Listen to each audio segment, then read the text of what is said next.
வாணியம்பாடி அரசு நகராட்சி மாதிரி மேல்நிலைப்பள்ளி வளாகத்தில் தேங்கி நிற்கும் மழைநீரை அகற்றக் கோரி பள்ளிக்கு பூட்டு போட்டு மாணவர்களுடன் பெற்றோர் போராட்டத்தில் ஈடுபட்டு வருகின்றனர். இதுகுறித்த கூடுதல் தகவல்களை நமது செய்தியாளர் வெங்கடேசனிடம் கேட்கலாம். வெங்கடேசன், விவரங்கள். சிவரஞ்சனி, திருப்பத்தூர் மாவட்டம் வாணியம்பாடி நகராட்சிக்குட்பட்ட காந்தி நகர் பகுதியில் நகராட்சி மாதிரி மேல்நிலைப்பள்ளி செயல்பட்டு வருகிறது.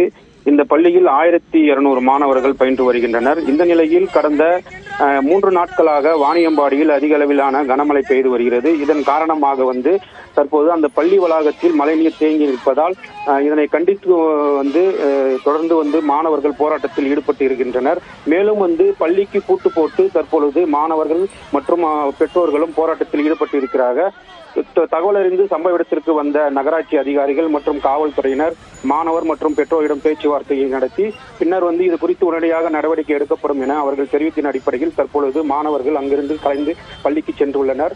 மேலும் காலாண்டு தேர்வு முடிந்து தற்பொழுது மாணவர்கள் பள்ளிக்கு செல்லக்கூடிய நிலையில் தற்பொழுது மழைக்காலம் என்பதால் அப்பகுதியில் அடிக்கடி இது போன்ற சம்பவங்கள் நடைபெறுவதாகவும் பெற்றோர்கள் குற்றம் சாட்டுகின்றனர். இது குறித்து பலமுறை அதிகாரியிடம் புகார் தெரிவித்தும் இன்று வரை நடவடிக்கை எடுக்காததால் இந்த போராட்டம் நடைபெற்றதாக பெற்றோர்கள் தெரிவித்துள்ளனர்.